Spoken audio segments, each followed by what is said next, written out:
Hey y'all, welcome to my video on plantar fasciitis, the leading cause of heel pain in adults. It affects about 10% of people over their lifetime, leading to 1 million doctor visits yearly in the US. This degenerative condition, now often called plantar fasciopathy, targets the plantar fascia's attachment at the medial calcaneal tubercle. Once thought to be inflammatory, it's now understood as a degenerative process.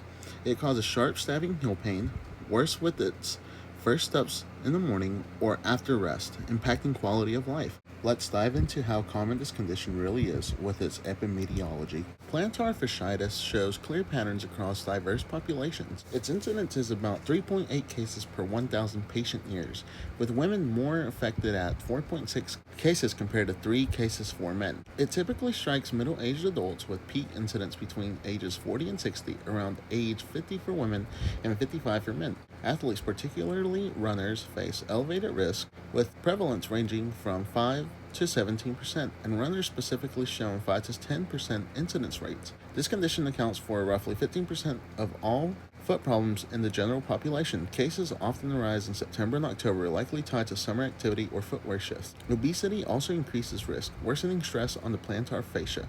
Next, we'll explore its causes and etiology. Plantar fasciitis arises from multiple causes, blending biomechanical, degenerative, and systemic factors. Key biomechanical issues include abnormal foot pronation, limited ankle dorsiflexion, especially in non-athletes, and obesity, with a BMI over 27 raising risk 3.7 times. Jobs requiring prolonged standing also contribute. Structural issues like flat feet, high arches, or leg length differences create uneven stress on the plantar fascia. Repetitive microtrauma causes collagen breakdown at the fascia's insertion, with studies showing fibroblastic growth, vascular changes, and disorganized collagen, confirming degenerative fasciosis, not inflammation. Aging worsens this through heel fat pad thinning and increased pronation. In athletes, biomechanical flaws often tied to flat feet drive the condition. Next, we'll cover its types and classifications. Plantar fasciitis is classified by time, anatomy, and severity. Temporarily, it has 3 stages.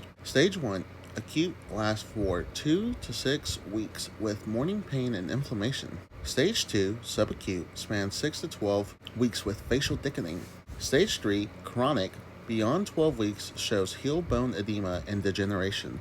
Anatomically, pain is insertional at the calcaneal attachment or non-insertional along the fascia. Calcaneal spurs are type A above the fascia or type B within it, with type B causing worse inflammation. Foot morphology includes low arch, hypermobile feet, or high arch, rigid feet, each needing unique treatment approaches. Severity impacts treatment, with chronic cases often requiring advanced interventions. Next, we'll discuss signs and symptoms.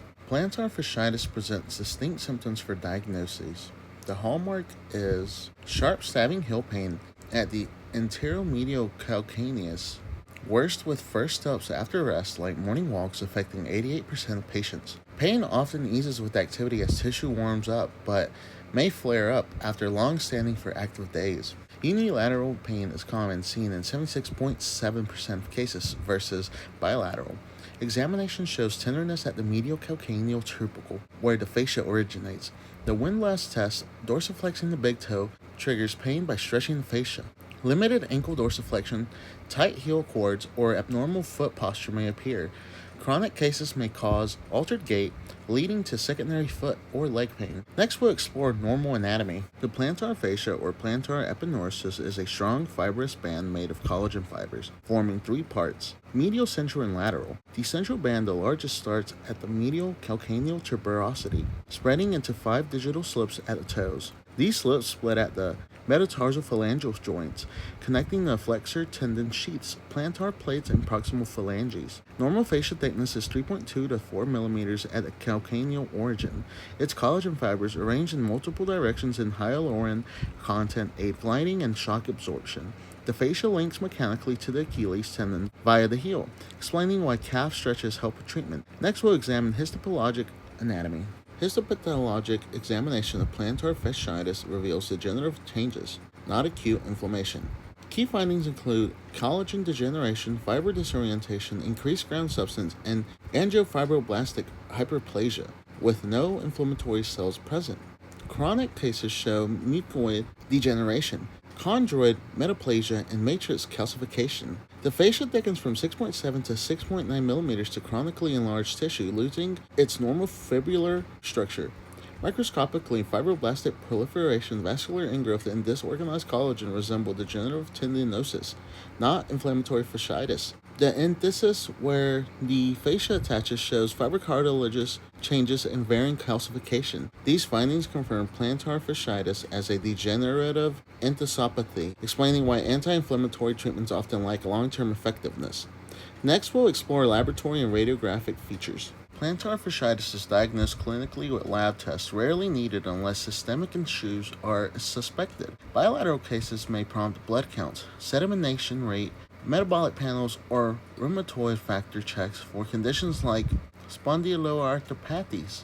Imaging supports diagnoses. X-rays show heel spurs in 50% of patients, also seen in 20% of asymptomatic people, plus thickened fascia over 4 millimeters. This combination has 85% sensitivity, 95% specificity.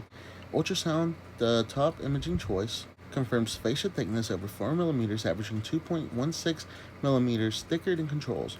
MRI detects facial thickening, edema, and calcaneal bone changes with high sensitivity. Elastosonography spots early tissue stiffness. Next, we'll cover differential diagnoses. Plantar heel pain has several mimics requiring careful differentiation. Fat pad atrophy causes bilateral pain worse withstanding and thin fascia under 3 millimeters on ultrasound.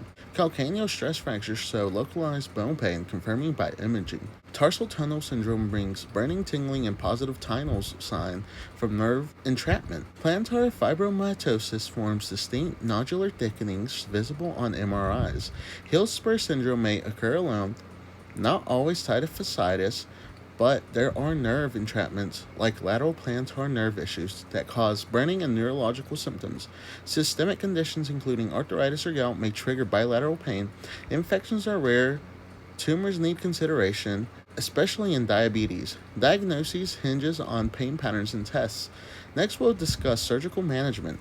Surgery is reserved for stubborn plantar fasciitis cases under 10% of patients after 6 to 12 months of failed conservative treatments. Endoscopic plantar fasciotomy, the top procedure, has 87 to 90% success.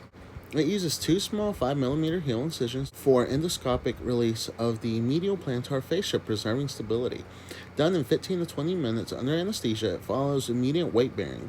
Open fasciotomy has higher risk, longer recovery. Percutaneous techniques or radiofrequency ablation offer less invasive options. Gastrocnemius recession helps tight calves. Complications include lateral pain, nerve injury, or infection. Recovery involves 2 weeks rest to 4 weeks in a boot. Next, we'll cover complications. Plantar fasciitis complications stem from untreated disease or treatments. Untreated cases risk chronic pain, altered gait, and secondary issues in the foot, ankle, knee, or back.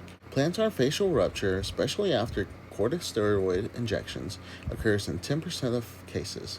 Fat pad atrophy adds heel pain, reducing shock absorption. Corticosteroid injections may cause rupture, atrophy, skin changes, or temporary pain flares.